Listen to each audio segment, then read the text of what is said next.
I'm sure some of you have heard of the phrase to either be at cause or effect.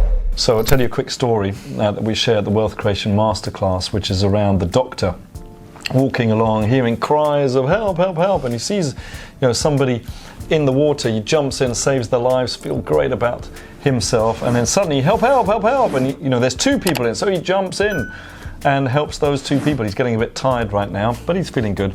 And suddenly he hears help, help, help, help, help, help. There's like 6 people in there, so he jumps in, saves 2 of them, but then dies. The moral of the story is, rather than being at effect, what he should have done is gone upstream, and instead of saving all those people, should have stopped the person who was pushing them in, told them to bloody well stop pushing them in.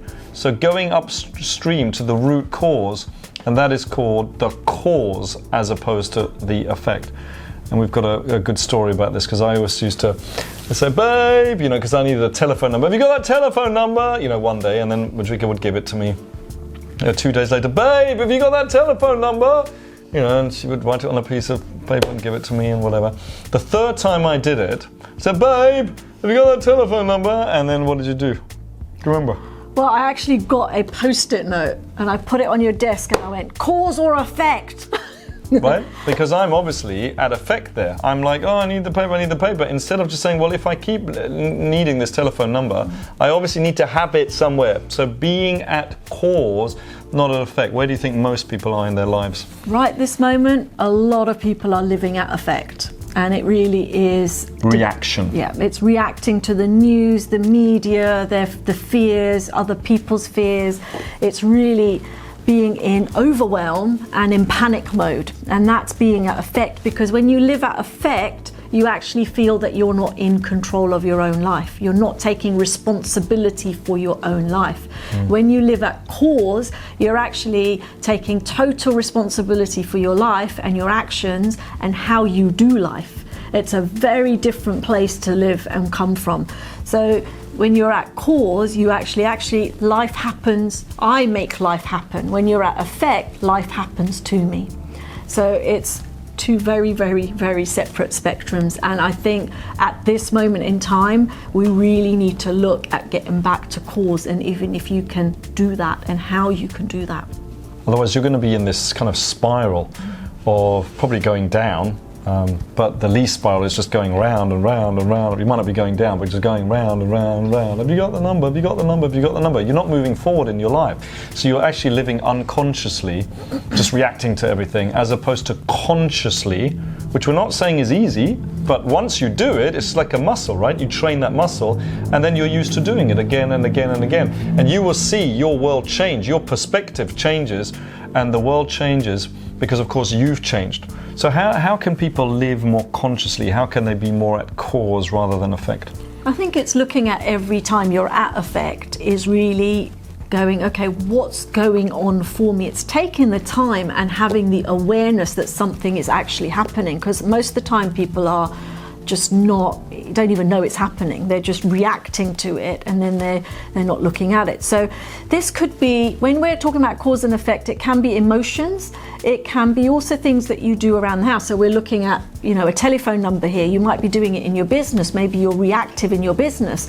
One of the things that I teach to my team all the time is how can we put a process in place so you never ever have to make that mistake again. So they might be at effect for a while, but I can assure you they won't be ever at that effect again, because we've gone back to the cause and fixed the problem at the cause and put a process and procedure in place. So the same can work, that's in business, the same can work at home for yourselves, but same can work in your mindset, because if you're getting something that's kind of keeps coming up, oh, I'm not good enough, or I have fear around this, or oh my God, if I get the virus, I'm going to die, or whatever. It's kind of looking at going back to the cause of that is, what is actually going on there? Is that something that's played up in your life again and again and again? Is it a fear that you got from childhood? And then you want to be looking at how you can have some sort of therapy or something like that to get rid of it, so it's gone forever, it doesn't show up again, again and again. So yeah, really at this moment in time, people are very, very reactive. Even clients that I'm talking to on our Success and Wealth Club, everything's so very reactive, and I'm really being able to say to them, okay, you're living at effect right now. How can we get you back to cause, and how can we help you with that on the calls, just to really help them. It's a very interesting phenomenon, in fact, because people don't really trust themselves, so they're always looking to everybody else, but then you're going to get 10 different opinions. If you ask 10 different people, you're going to get 10 different opinions. And how can you make sure you just get one opinion? And that's by trusting yourself more. I'm sure there was a time in your life where you succeeded at something, you were the best at something, maybe it was swimming or 100 meters or netball, or I don't know, they're all sports analogies. That's why I like sport. I think what it really trains people's muscles to be successful later on in life. It's just such a shame that we're doing less and less sports in schools as people are striving for academic excellence, but that doesn't really give that kind of roundedness that people need afterwards. And I think that trusting yourself, and how can you do that? Just by taking action. You could fall flat on your feet, but as long as you learn from it, then you've moved ahead, haven't you? So I think trusting yourself, especially right now, is a really good time to do it, since nobody can trust any situation right now. When is now a good time to just decide to step up and trust yourself a little bit more, and living more consciously? Again, not saying it's easy, because you need to catch yourself. Number one step to any change is what? Awareness. Actually being aware that you need to change in the first place, and then being aware what that change actually is. So if right now you're watching this video and you're going, I need to make some changes, that's great. That's step number one. That's the awareness stage. That's fantastic. You're miles ahead of everybody else. Number two might be to find out, where does all of this conditioning come from? And once you realize that it's actually not you, it never has been, it probably came from your parents, your guardians, the church, society, media, religion, at that stage they're not mine. So you can then choose what are your beliefs. And then stage number 3 starts coming along, where you start really reconditioning and start trusting yourself a little bit more. By the way, if you can't trust yourself, then who can you trust? So be at cause as much as you possibly can in these times. And remember, do it for your tribe, do it for your family, step up for them. Now is a fantastic time for you to invent yourself, recreate yourself, have a new identity of somebody who's there for people. That's part of the reason that we're doing these videos. Yeah, we're totally doing this for that reason. We're really going, how can we help create ripples, and help as many people as we can in this challenging time.